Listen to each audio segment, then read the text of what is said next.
Hola, ¿qué tal? Muy buenas tardes.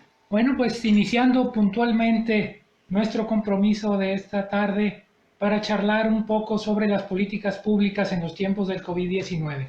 Mi nombre es Rafael Olivares, soy el director del Centro para la Evaluación del Desempeño Gubernamental y me siento privilegiado de poder estar hoy con ustedes, recibir la invitación luego de haber recibido la invitación de eh, la Sociedad Lagunera de Filosofía, Sofía, y eh, también de otros organismos. Perdón, es que estoy recibiendo mensajes que no se escuchaba bien. Espero que ya se pueda estar escuchando y transmitiendo muy bien el video y la voz. Y les comentaba que agradezco muchísimo a la Sociedad Lagunera de Filosofía, Sofía, el que me haya hecho esta invitación. Es un privilegio para un servidor el poder estar con todos ustedes transmitiendo esta tarde este tema que es muy importante pues en todos los sentidos a nivel nacional. Agradecer a CONAL a nivel nacional también, que ha sido muy importante para poder llevar a cabo este evento, sobre todo para su difusión a nivel nacional en diversos estados de la República donde nos están escuchando. Un servidor transmitiendo desde la ciudad de Torreón, Coahuila. También quiero agradecer a la Sociedad Filosófica José Vasconcelos, a Arché y a la Federación de Filósofos, a la Federación Mexicana de Filósofos. Y un servidor como director del Centro para la Evaluación del Desempeño Gubernamental. Vamos a tocar pues este tema, vamos iniciando. Voy a tratar de ser lo más concreto posible, de que podamos aprovechar de la mejor manera el tiempo. Es un tema extenso. En principio, comentarles que me decían que no es posible pues presentar diapositivas en este Facebook Live, y como todo, pues buscando la forma más sencilla, lo voy a hacer de una manera muy rudimentaria, pero bueno, la idea es que pueda ser lo más explícito para ustedes. Sin más por el momento, vamos a iniciar.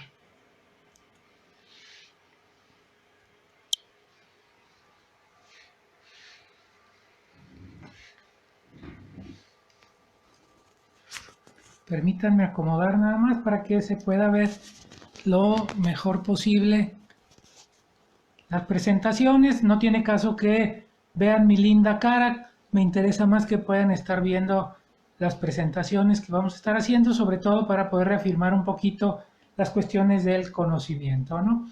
En principio comentarles pues que el objetivo general es comprender qué son las políticas públicas y su importancia para el futuro de México. Pero vamos a dividir en dos temas, en dos subtemas pues esta charla. El primero de ellos tiene como objetivo el comprender específicamente qué son las políticas públicas, y la segunda parte sería analizar las políticas públicas actuales en los tiempos del COVID. Y voy a iniciar buscando la participación de todos ustedes. Yo sé que a lo mejor no va a poder ser por escrito, pero sí el que podamos reflexionar al respecto. Yo les preguntaría a ustedes, ¿cuáles consideran que son los principales problemas de México? ¿Cuáles son los principales problemas que estamos enfrentando hoy en día? Si pudiéramos hacer un listado, no sé, 3, 4 de los principales problemas, 5 a lo mejor, no nos vayamos grandes. Vamos a pensar cuáles pudieran ser. Yo desde esta plataforma de Facebook Live les voy a leer la mente, ¿sí?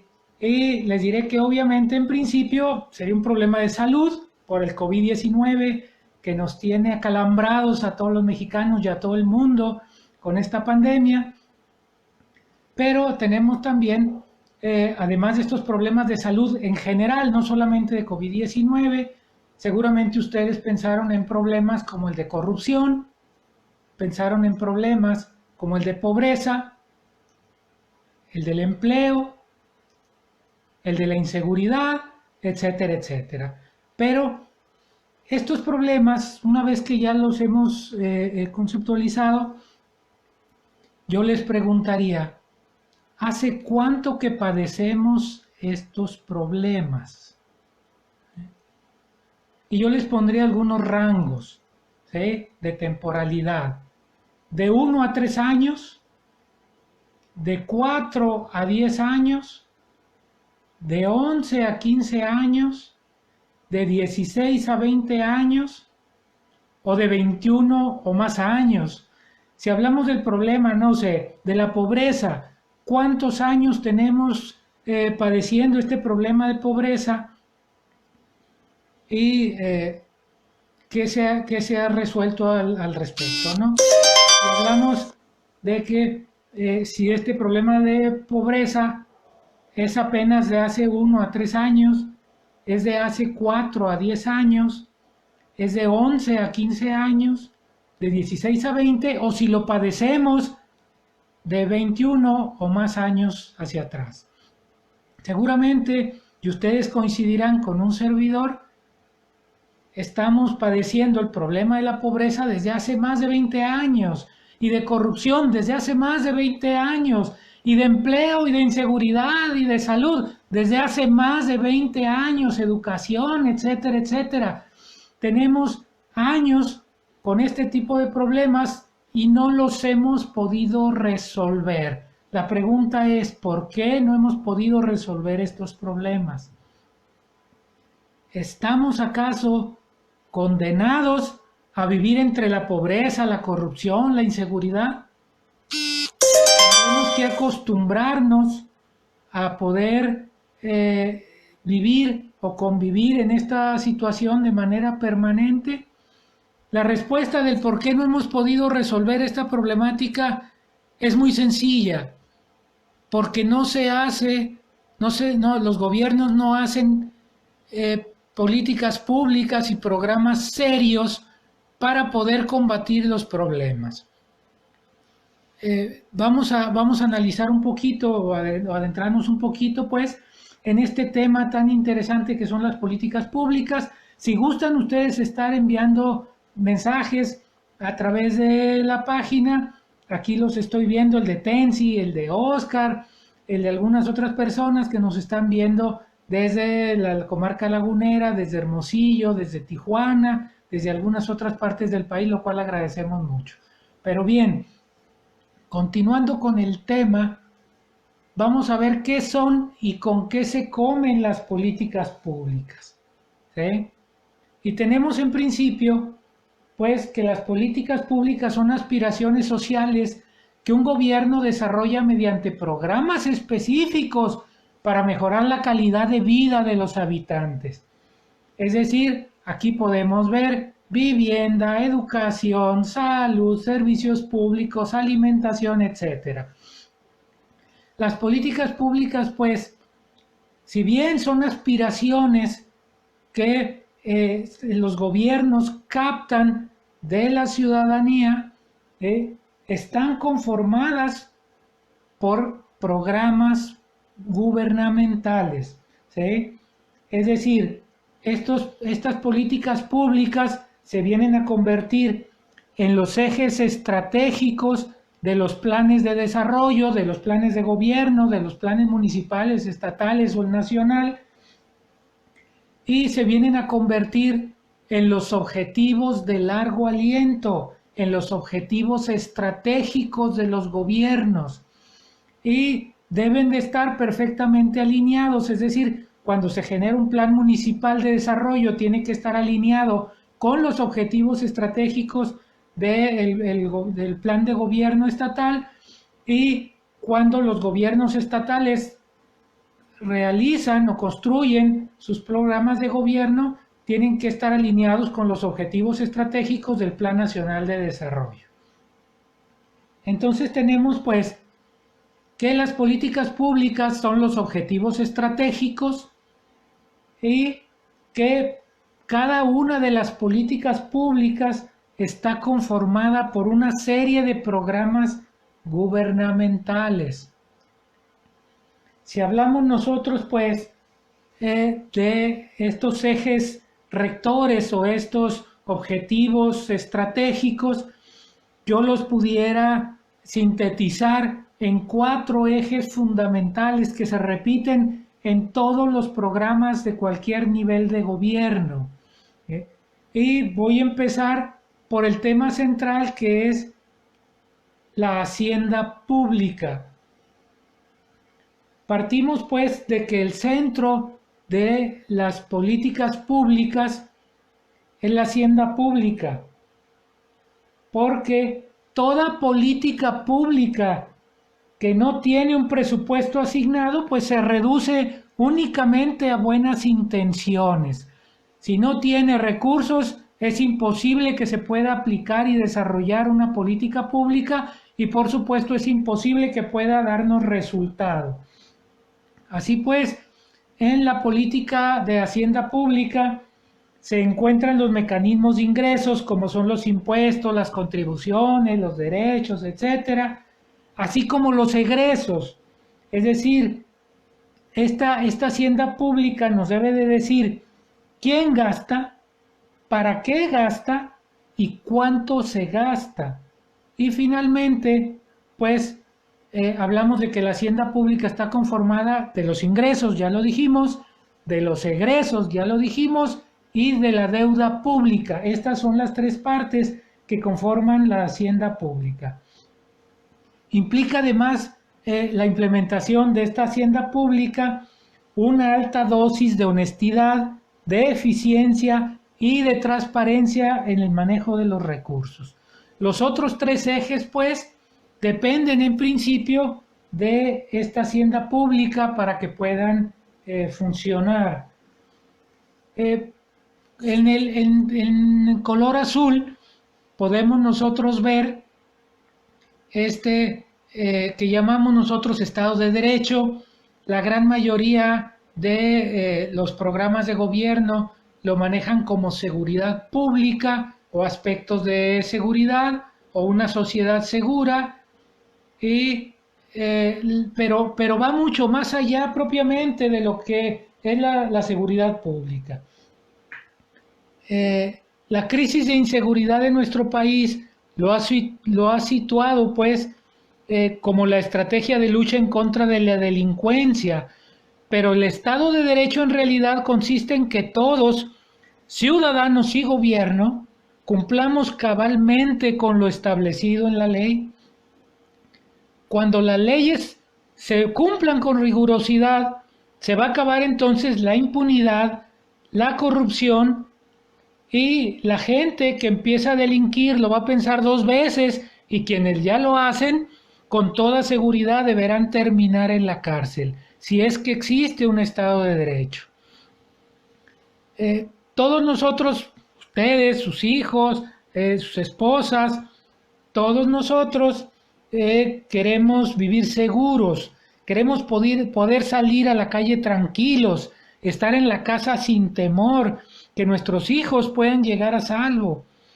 Y entonces tenemos que hablar que la seguridad o la paz es la tranquilidad en el orden.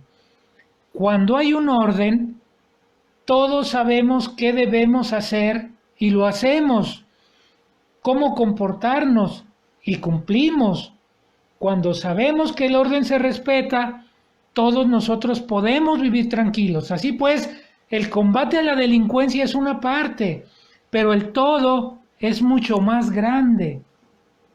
Hablamos de que el Estado de Derecho, pues, es mucho más amplio. La seguridad pública forma parte del Estado de Derecho, pero en realidad lo que debemos de buscar, el fin último, es el Estado de Derecho. El fin último de la Hacienda es el manejo honesto, transparente y responsable de los recursos públicos para que el resto de las políticas públicas se puedan hacer realidad. Y hay aquí otro pilar, pues, que descansa sobre la hacienda pública y que es el desarrollo económico. Yo quiero destacar este tema porque el desarrollo económico es el detonador más importante en las políticas públicas y una de sus partes fundamentales lo es la creación de empleos suficientemente remunerados. Es decir, la forma más efectiva y rápida de sacar a una persona de la miseria es darle un empleo. ¿Por qué? Porque el empleo le va a generar un ingreso constante y seguro que le va a permitir el acceso a la alimentación, la salud, la alimentación, la vivienda, etcétera, etcétera, ¿no? Entonces, el desarrollo social no tiene como finalidad sacar de la pobreza a la población. Esa es una falacia, es una mentira, es una desviación de una política pública. El eje, pues, o la política pública que va a sacar de la pobreza a la gente es el desarrollo económico. Y aquí hay que considerar que este eje no busca solamente el crecimiento económico, sino el desarrollo económico. Esto es, voy a tratar de explicarlo de manera muy sencilla. Se trata de que no solamente haya más riqueza, sino que esta riqueza se distribuya mejor.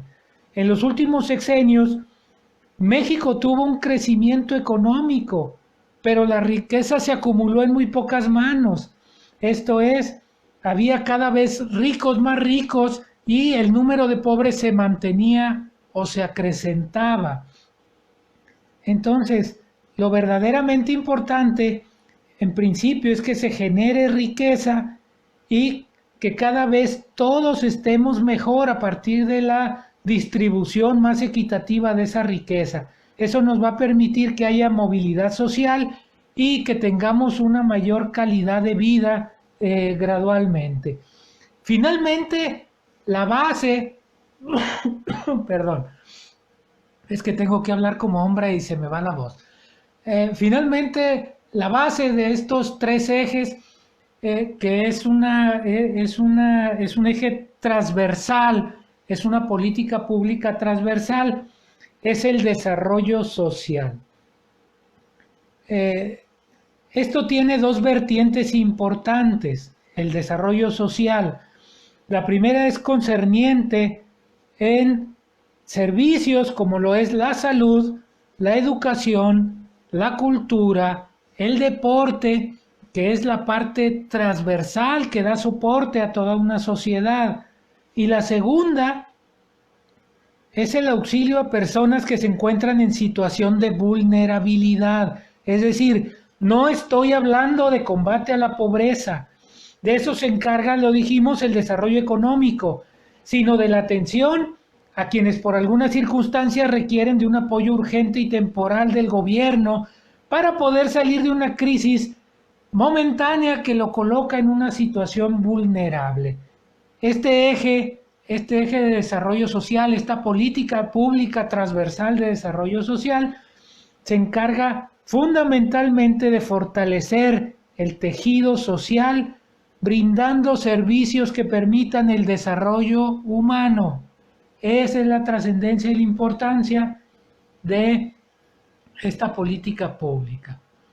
Estas políticas públicas, pues, se tienen que aterrizar en programas gubernamentales. Es decir, cada una de estas políticas se divide en programas específicos.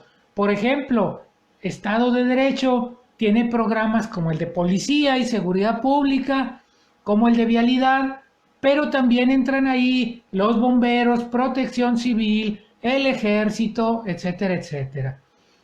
En el aspecto de desarrollo económico, tenemos la generación de empleo, el turismo, la obra pública, etcétera, etcétera. En el caso de desarrollo social tenemos programas de salud, de educación, de cultura, de deporte, etcétera. En el aspecto de hacienda pública tenemos los ingresos, egresos, deuda pública, pero también puede formar parte de esos aspectos de buen gobierno, como la transparencia, como el manejo eficiente de los recursos, como el manejo honesto, el presupuesto basado en resultados, etcétera, etcétera. Ahora, cada uno de los programas están conformados por una gran cantidad de proyectos. Por ejemplo, si hablamos nosotros de desarrollo económico y del programa específico de generación de empleo que vemos por ahí en amarillo, vamos a poder meter ahí, por ejemplo, como un proyecto, el fortalecimiento de las micro, pequeñas y medianas empresas.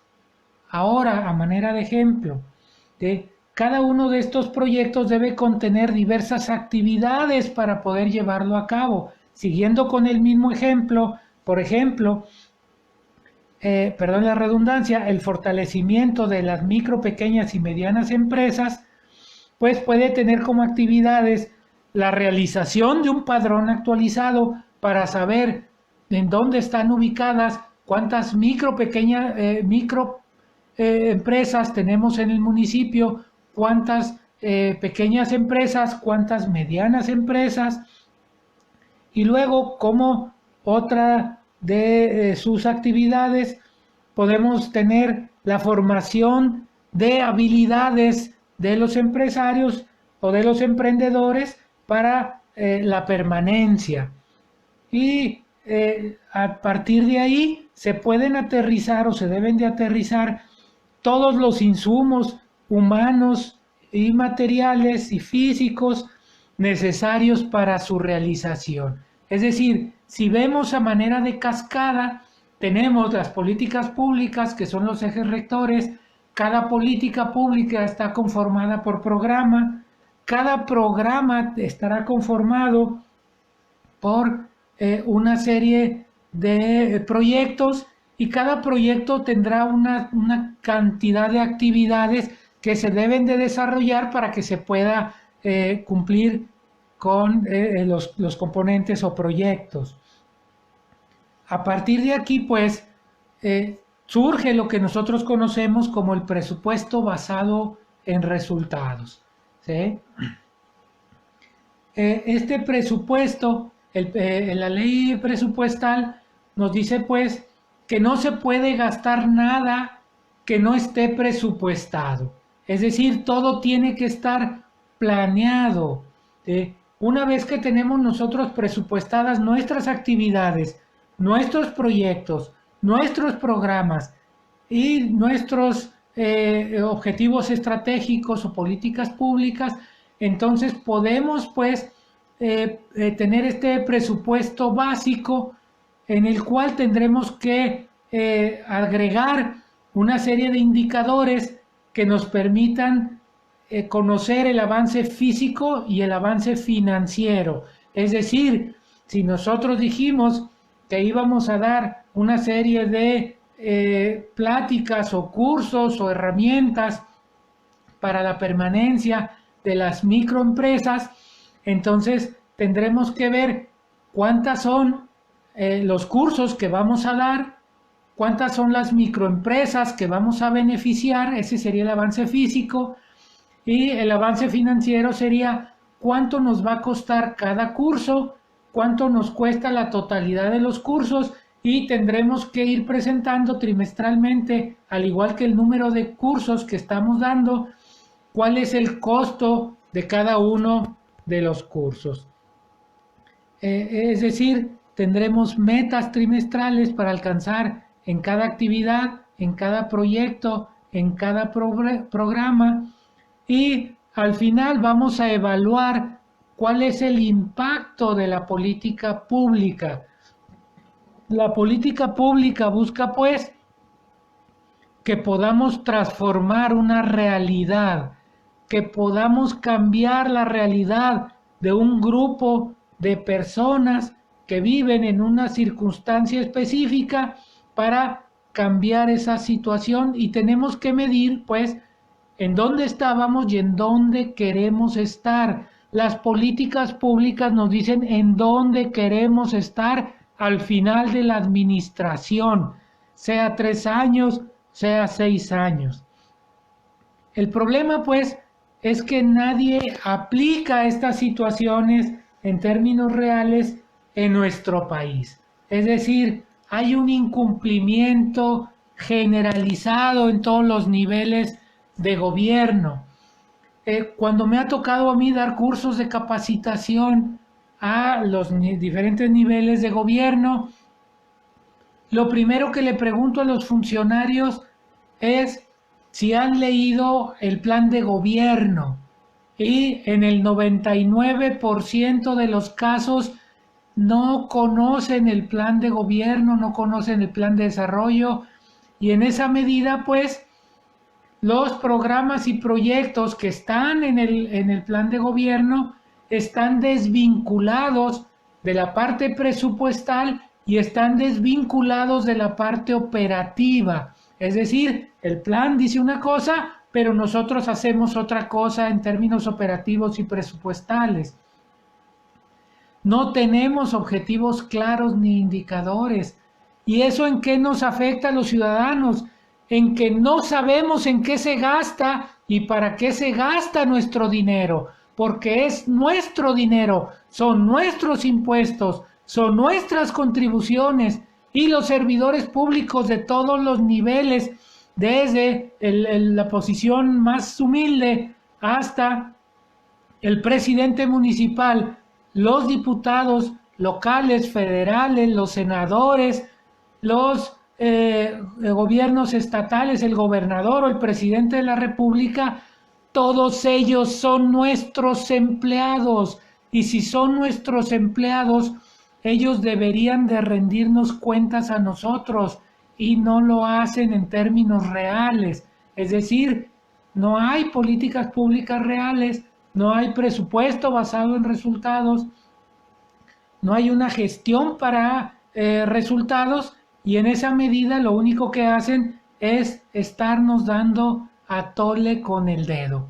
¿Qué es lo que sucede? ¿Por qué los ciudadanos no reaccionamos? Bueno, en principio porque no nos interesa, y no nos interesa porque no lo entendemos. Nos presentan las cosas de una manera tan complicada que terminamos por no entender, cuando en realidad es algo que debe resultar sumamente sencillo.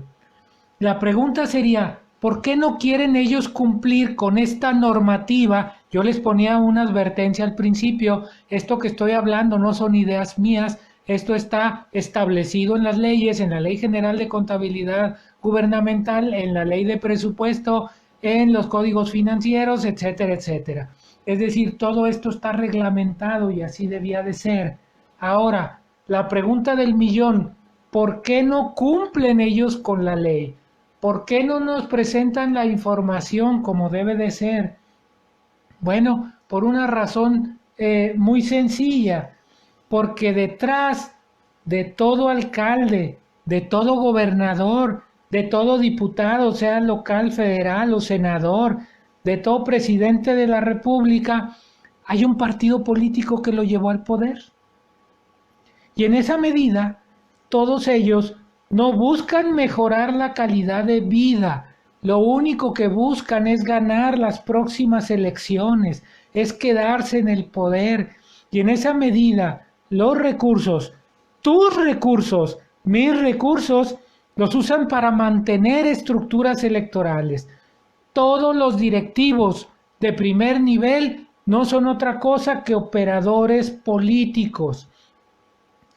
Y si los obligamos nosotros como ciudadanos a cumplir con la ley, les vamos a atar las manos. Pero esto pues solo se logra con una sociedad civil organizada. Por eso tenemos pues esta realidad actual que ya desde hace muchos años nos la presentaba Rius con don Perpetuo del Rosal, que nos dice, o le pregunta pues el ciudadano: ¿así que usted es San Garabato? Y le contesta él, que es el presidente perpetuo de San Garabato, le dice: más bien, San Garabato es mío. Eso mismo sucede hoy, todos los días, en todos los municipios, en todos los estados y en la federación, ¿sí? El alcalde dice: el municipio es mío y yo puedo hacer lo que quiera. Lo mismo dice el gobernador y lo mismo dice el presidente de la República. Tenemos pues entendida esta primera parte de la charla que nos habla de qué son las políticas públicas, y ahora vamos a pasar a una segunda parte que nos va a hablar sobre el COVID-19. Y aquí vamos a hablar de algunas fechas que ya conocemos. El 12 de diciembre de 2019 se presenta el primer caso de COVID-19 en Wuhan, China. Ya para el 9 de enero ya se había generado el primer deceso. Este se expandió ya a nivel internacional y el 1 de febrero de este año se presenta el primer caso en España, y el 28 de febrero se presenta el primer caso importado en México. El primer caso importado en México que nos lleva a esta fase 1, a la implementación de la fase 1. El día 10 de marzo se da, con muy poco tiempo de distancia, el primer contagio no importado, es decir, entramos a la fase 2, donde ya hay una serie de contagios domésticos. El 11 de marzo, la Organización Mundial de la Salud declara la pandemia, y hace apenas unos días iniciamos con lo que conocemos como la fase 3.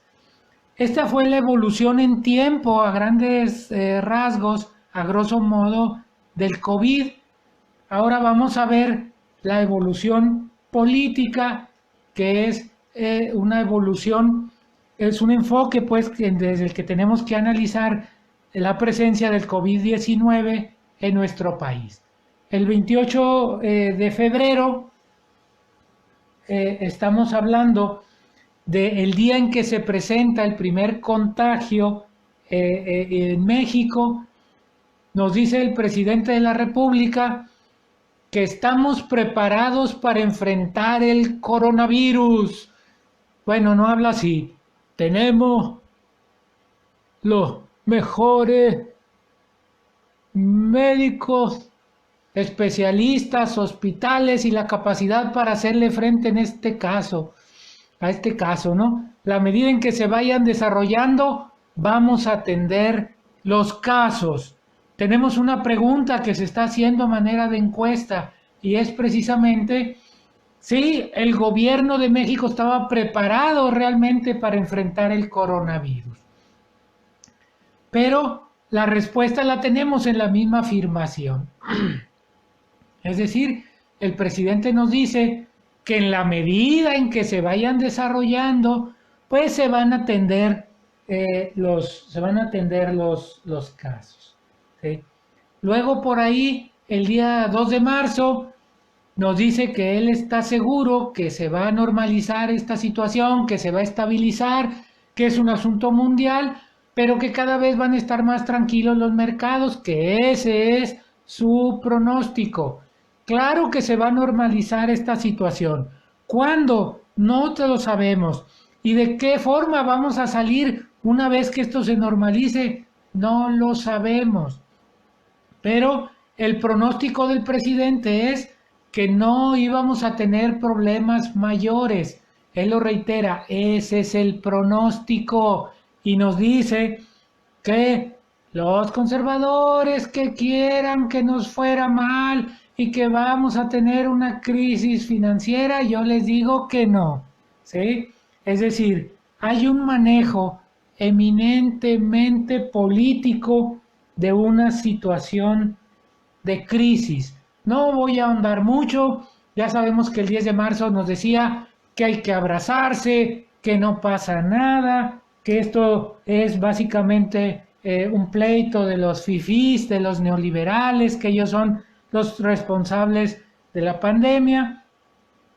Y lo cierto es que lo que vemos a final del día es que la iniciativa privada tiene que entrarle al quite en apoyo a esta situación que se está desbordando en México, y vemos que Carlos Slim, la empresa Coppel, donan recursos para el sector salud, lo mismo Germán Larrea, el caso de BBVA Bancomer, que aportó 490 millones de pesos para otras acciones de salud, y finalmente ellos establecen este hospital en Oaxaca que va a operar el ejército, es decir, ellos lo equipan, lo construyen y se lo ceden al ejército para que lo opere, y lo mismo sucede por ahí en el caso de el área pues de Banamex, de City Banamex, en donde ese centro de convenciones tan grande que existe en el país lo han ellos constituido en un verdadero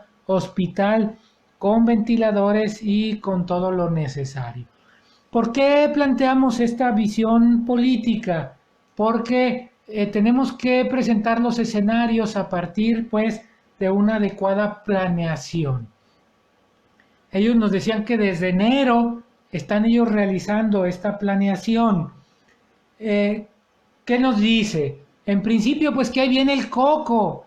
Estamos nosotros viendo pues que sabíamos del problema, lo estábamos viendo y monitoreando desde que estaba en China, desde que se fue a Italia, cuando pasó a España, cuando llegó a Estados Unidos, y sabíamos nosotros ya cómo iba a llegar a México, que iba a ser a través de una importación de un país extranjero. Sabíamos cuáles eran las 3 fases de desarrollo que se iban a tener que implementar, las 3 fases de contingencia, y eso nos quedaba claro, o les quedaba claro a las autoridades desde el mes de enero. Bueno, aquí la pregunta es que si efectivamente ellos tenían clara esta situación desde enero, debieron haber realizado un programa de contención inmediata. ¿Sí?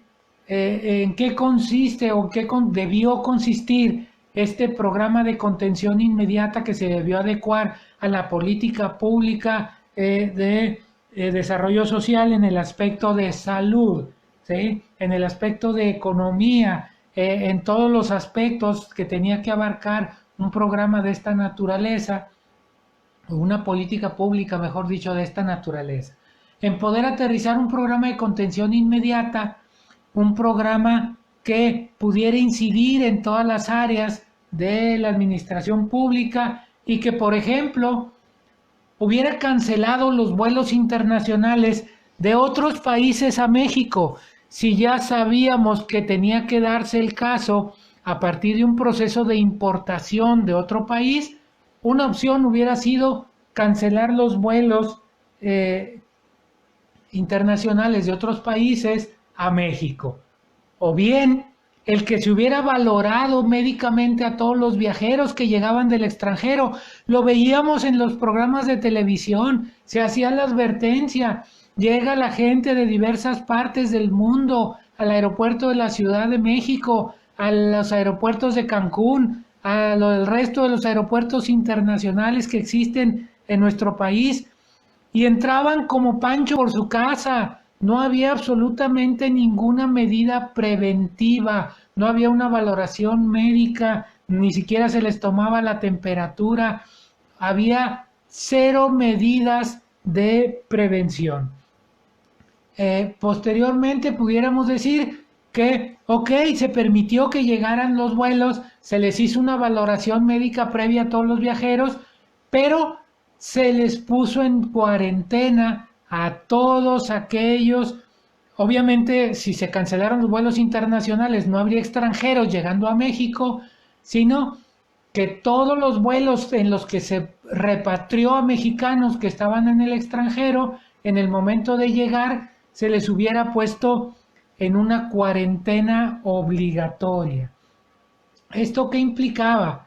Implicaba la reconversión intermedia a hospitales de cuarentena, la reconversión de hospitales pues intermedios para aspectos de cuarentena para viajeros que venían del extranjero, para mexicanos que vienen del extranjero. Es decir, hay un hospital en el que absolutamente todos los mexicanos que lleguen del extranjero tienen que llegar a internarse, a hacer una cuarentena de 15 días en el que van a estar aislados entre sí y van a estar monitoreados médicamente. Y al mismo tiempo, desde enero, todo esto tendría que haber sido en enero, a más tardar en febrero, tendría que haberse iniciado la reconversión inmediata a hospitales COVID para poder aislar y tratar todos los casos positivos que se detectaron en el hospital de cuarentena para viajeros. Y así hubiéramos tenido muy pocos hospitales con reconversión a COVID y hubiéramos podido contener estos casos. La concentración del escaso equipo de seguridad que había en dichos hospitales, pues, o que había en los hospitales, se pudiera concentrar en el intermedio y en el hospital COVID con la finalidad de garantizar que quienes sí están atendiendo posibles casos de COVID tuvieran pues una seguridad. En tanto, se adquiría una dotación mayor. ¿Qué fue lo que hizo México? En lugar de tomar providencia y hacerse de adquirir cubrebocas, mascarillas, ventiladores, se puso a venderle a China lo que teníamos en stock, ¿sí? Lo cual fue una gran barbaridad, porque viendo que venía para México, nos deshicimos de todos estos activos. Así pues, debíamos nosotros de haber realizado una tarea de contención. Si hubiéramos realizado estas acciones, en este momento los casos de COVID en México estarían concentrados en unas áreas específicas sin posibilidad de transmisión y contagios.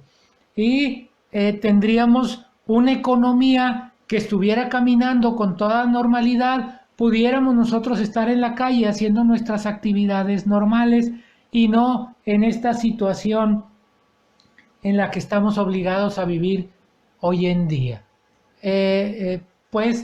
Tenemos un riesgo acentuado en México, así como en España o en Italia. El riesgo acentuado es que tienen una población muy grande de mayores de 60 años y que son los más propensos a poder enfermar y morir, ¿sí? Aquí tenemos nosotros un bono generacional muy grande. El número de adultos mayores que son más propensos a morir por la enfermedad es una cantidad más pequeña, pero tenemos un riesgo acentuado que no tienen aquellos países de allá por el Mediterráneo, ¿no? De Europa, y que también este riesgo lo tiene Estados Unidos. Pero bueno, hablemos de México. Tenemos una gran cantidad de personas con diabetes, con hipertensión, con enfermedades cardiovasculares, con tabaquismo, con una serie de problemas que los van a llevar a que puedan contraer o no contraer más fácil enfermedad, sino que se complique más fácil enfermedad y que esa enfermedad tenga una mayor cantidad de personas utilizando los servicios de salud, saturándolos y en un momento dado con una mayor morbilidad, con una mayor posibilidad de muerte. Los rangos de obesidad, que hay en México es que 7 de cada 10 adultos tenemos obesidad, que 1 de cada 3 niños tenemos obesidad, y esta obesidad produce la diabetes, la hipertensión, nos genera infartos y otra cantidad de enfermedades cardiovasculares. Es decir, esta mortandad es mayor que en otros países.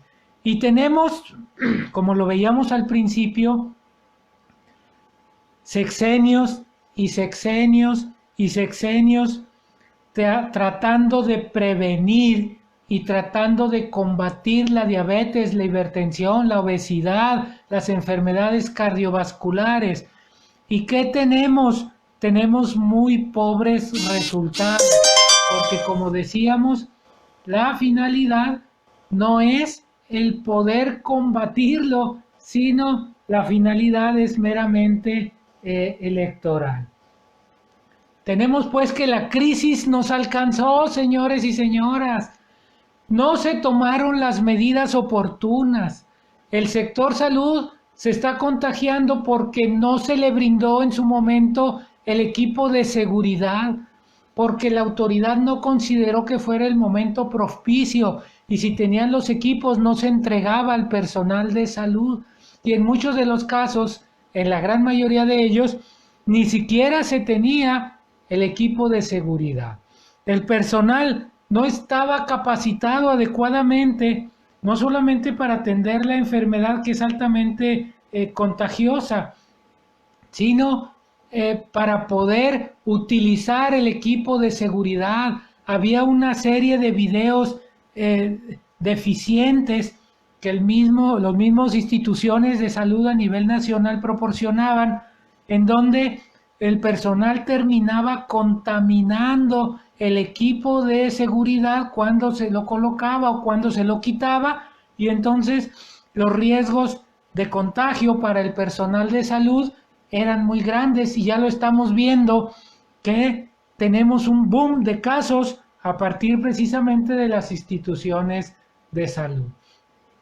Las compras del material fueron tardías, todavía las estamos haciendo, fueron de mala calidad. Estamos viendo cómo traen caretas de China que nos dicen que esas sí son las buenas, y en el momento en el que ellos mismos se las ponen, se truenan las caretas, es decir, no resisten ni siquiera un primer uso, y sobre todo nos deja la duda de un proceso corrupto de adquisición cuando vemos que se están comprando ventiladores a intermediarios en lugar de comprarlos directamente a los fabricantes a un precio al doble de lo que lo vende el fabricante de manera directa. Entonces, esto impactó terriblemente, perdón, esto impactó terriblemente al sector salud.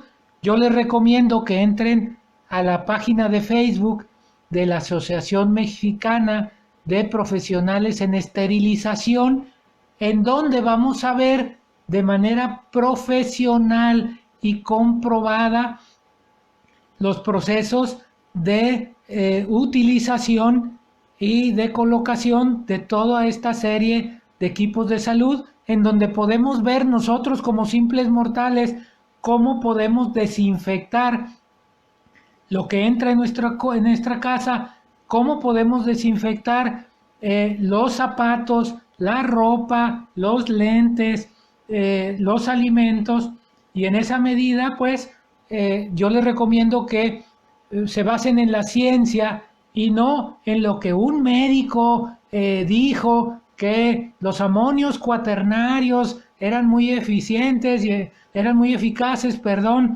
para la desinfección, cuando los amonios cuaternarios son de la era cuaternaria, no sirven para nada. Entonces busquemos información científica. Continuando pues con el tema, en términos de economía nacional, esta se volvió vulnerable porque no se previó el impacto de el COVID-19 en nuestro país. La máxima autoridad pensó que iba a llegar, se iban a enfermar 10 gentes, iba a morir una y se acabó, no iba a pasar nada, que estábamos perfectamente listos para enfrentar este tipo de crisis, y finalmente no se previó esta gran cantidad de cierres de micro, pequeñas y grandes empresas, los efectos que tenía la economía o que tiene la economía y los efectos que tienen los ciudadanos, ni se previeron las respuestas gubernamentales para poder atender esta situación. Esto es, todo es reacción e improvisación. ¿Qué tenemos?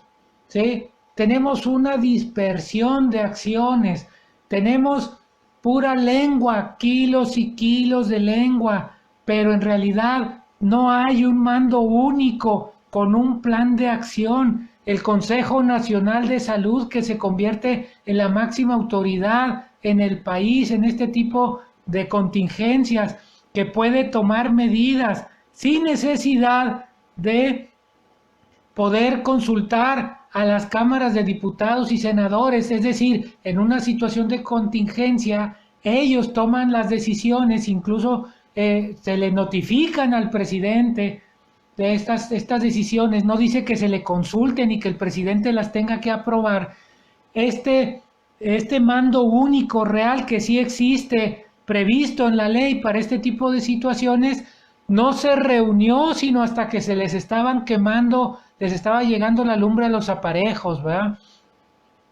Y en esa medida, este consejo, conformado por las principales instituciones de salud y educativas y de seguridad del país, no actuó y no está actuando tampoco a la altura de sus responsabilidades. Es decir, no hay un mando único con un plan de acción, que es lo primero que se debe de tener. Lo vimos cuando las instituciones educativas se adelantaron a las autoridades, casi 3, 4 días antes de lo que habían dicho las autoridades, que se iban a detener las clases, y previendo lo que se venía, las instituciones educativas cancelaron sus clases y iniciaron una modalidad en línea. Vemos cómo los estados están rebasando a la federación y están tomando sus propias acciones. Tenemos pues que los ciudadanos no acatamos las disposiciones porque son disposiciones vagas, porque son disposiciones confusas. Después de que nos dijeron, quédate en casa, por ningún motivo salgas si no tienes una necesidad extrema, el día de hoy, 24 de abril, podemos ver los anuncios en la Ciudad de México, que es en donde hay en una tasa mayor de contagios. Podemos ver que las autoridades de la Ciudad de México ya cambiaron el no salgas a menos que tengas una necesidad urgente. Lo cambiaron a puedes salir a pasear tu perrito, a darle una vuelta alrededor de la cuadra, puedes salir a caminar alrededor de la cuadra, lo cual nos habla de una ignorancia supina en términos de salud, puesto que tú llegas, dejas tus zapatos, pero el perrito no trae zapatos, el perrito entra y todo por donde va pasando te va dejando todos los microbios, todos los virus del COVID que traen las patitas. Entonces, ¿qué es lo que sucede?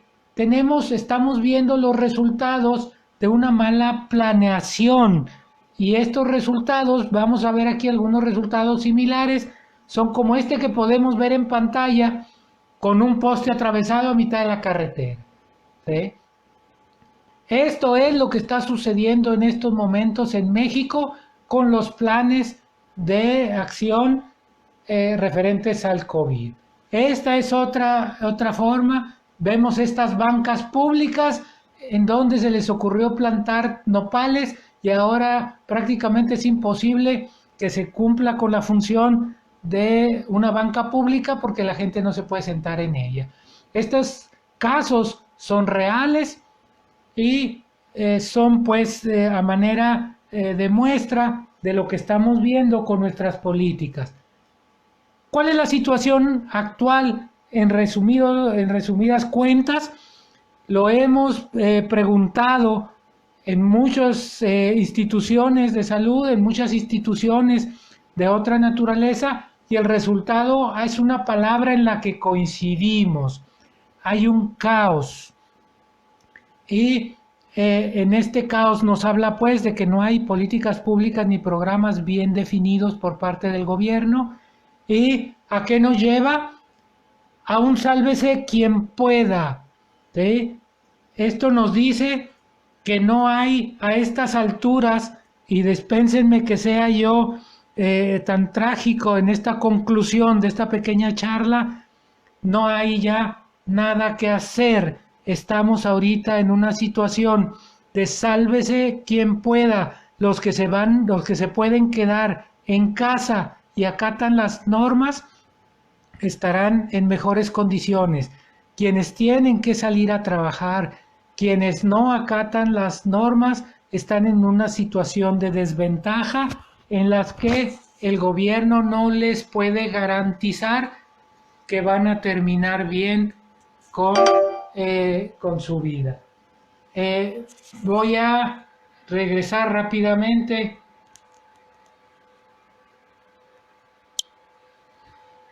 con un servidor, únicamente para agradecer la presencia de todos ustedes en esta pequeña charla. Yo les agradecería que si les gustó, si les pareció interesante, si creen que les aporta algo y que puede servir al resto de la comunidad, que la podamos compartir en nuestros perfiles y nuestras páginas y en nuestras redes sociales, que podamos bajar el link y podamos distribuirlo vía WhatsApp. Mi pila se está acabando. Yo agradecería si hay alguna pregunta, algún comentario que me lo pudieran hacer llegar. Y aquí, por ejemplo, estoy viendo Javier Camal. Me dice si hay necesidad de saber y poner en primer lugar uno u otro. ¿Cuál es más importante y cómo afecta a nuestro México? ¿El empresario o el gobierno? Mire, todos son importantes a final del día. El gobierno tiene una función muy importante porque es quien establece a qué puerto queremos llegar y cuál es la ruta crítica que tenemos nosotros que seguir. El gobierno es importante también. Pero si hablamos de entre salud y economía, yo buscaría, yo pensaría que primero es la vida y posteriormente ya habrá tiempo para reponernos de una crisis económica. De Tijuana nos están preguntando, se me pasó la pregunta, me dicen que si la democracia, déjenme ver si aquí lo puedo bajar, no lo sé, sí. Que sí es cierto que la dictadura de la mayoría se llama democracia. Miren, es que desgraciadamente en nuestro país estamos nosotros secuestrados por los partidos políticos. Yo los voy a invitar a que lean un documento que hice en donde estamos un servidor haciendo una propuesta ciudadana para que podamos tener gobiernos ciudadanos en los municipios. Si bien la mayoría es la que decide, no se puede hablar de una dictadura, y en términos de gobierno, pues son nuestros empleados. No se trata necesariamente de que podamos acatar o tengamos que acatar leyes injustas.